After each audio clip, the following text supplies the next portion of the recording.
Hello guys, my name is Anna and I'm a Ukrainian, and I have decided I will vlog daily from my country Ukraine since the start of this awful war with Russia. And in my daily videos I try to update you on the important real-life situation in Ukraine, and of course I'm always glad to answer your questions, to clarify some facts from our Ukrainian history, culture, or whatever interests you.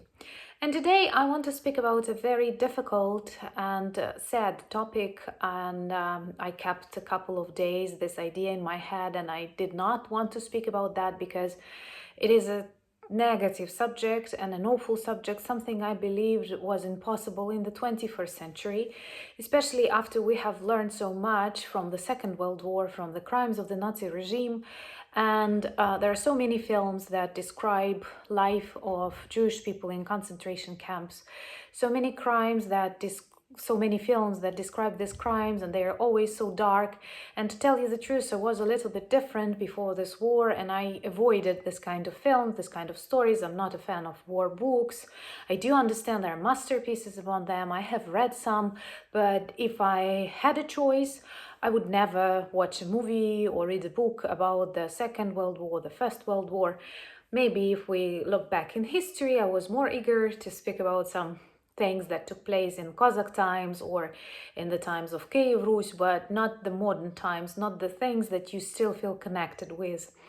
And so it's kind of weird for me to have a vlog about Russian war in Ukraine, but this is the reality we live in, and often you don't choose the reality you live in.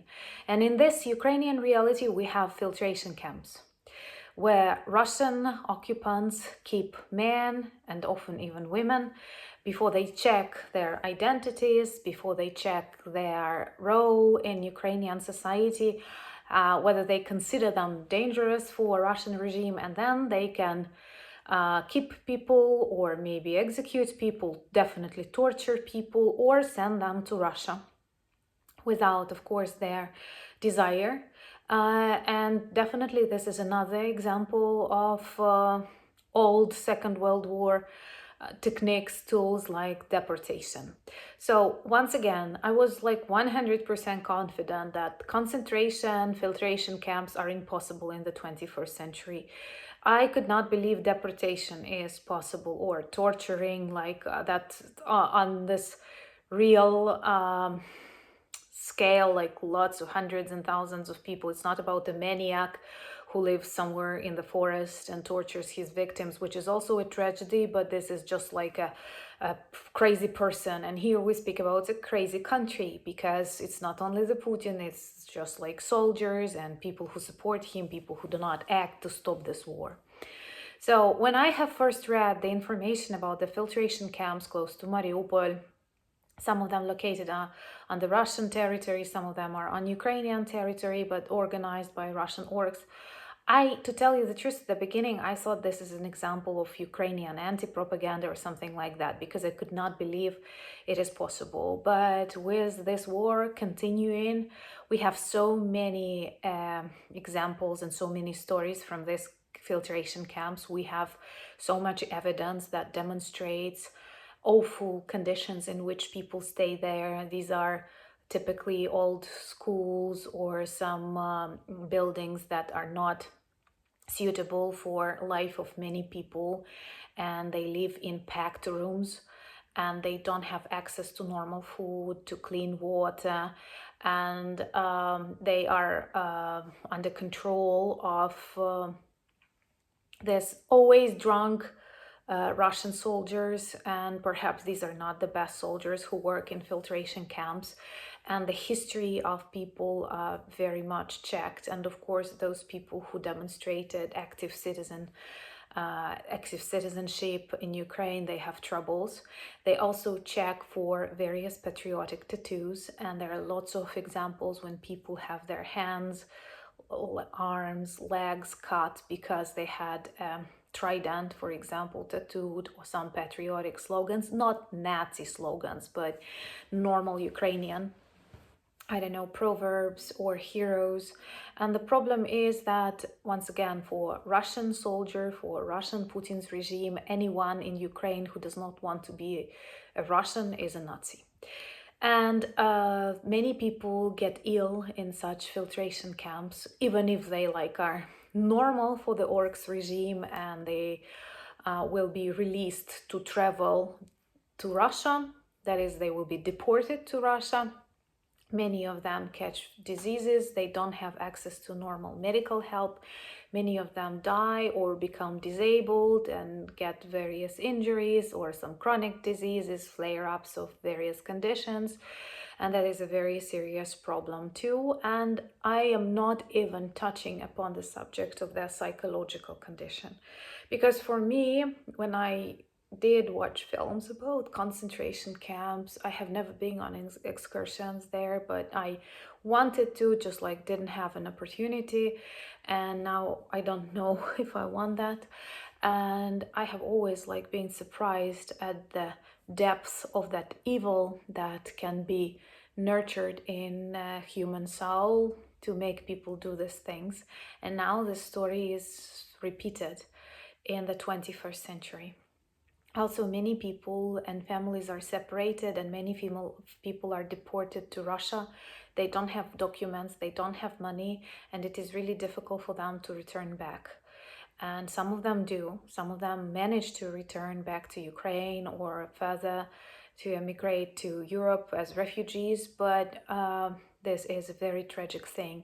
And another topic that can be like a separate topic of the vlog is that so many children suffer from this situation, and their childhood is ruined by Russian aggression in Ukraine, and many of them are separated. And I have read about hundreds and thousands of Ukrainian children who orphaned because of Russian war in Ukraine, because their parents were killed by Russia, and later these children are stolen and adopted by Russian families.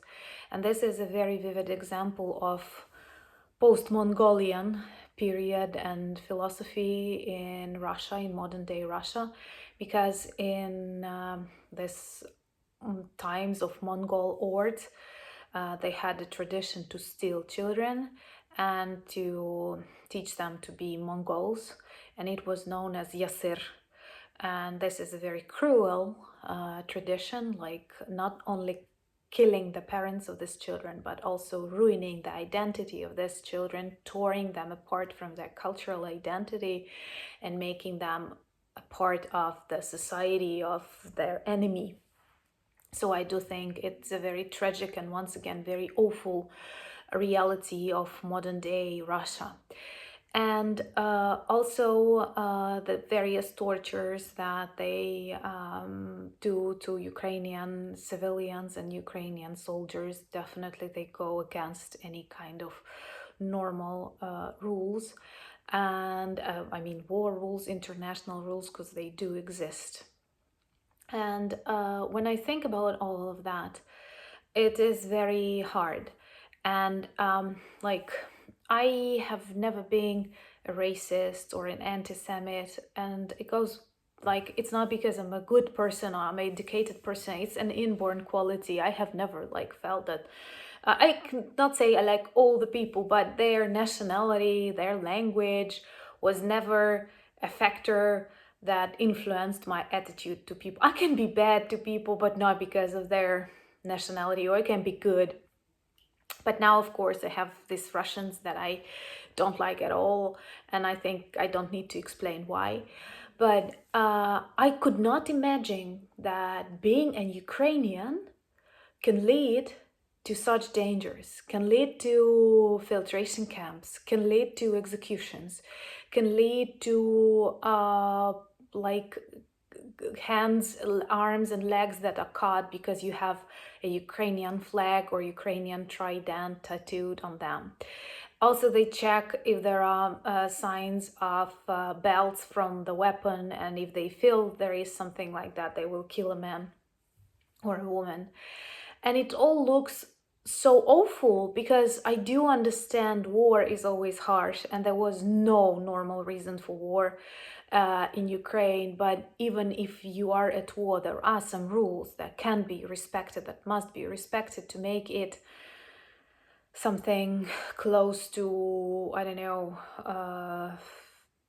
I don't know, I'm totally against war, but anyway, there are international rules that can be followed. And this filtration camps, deportation, tortures, stealing and adopting children in Russia, it all seems like a book from the Second World War, from the crimes of the Hitler's regime. And when reading these books, when watching these films, I could not believe this is possible. And now I have it in our news.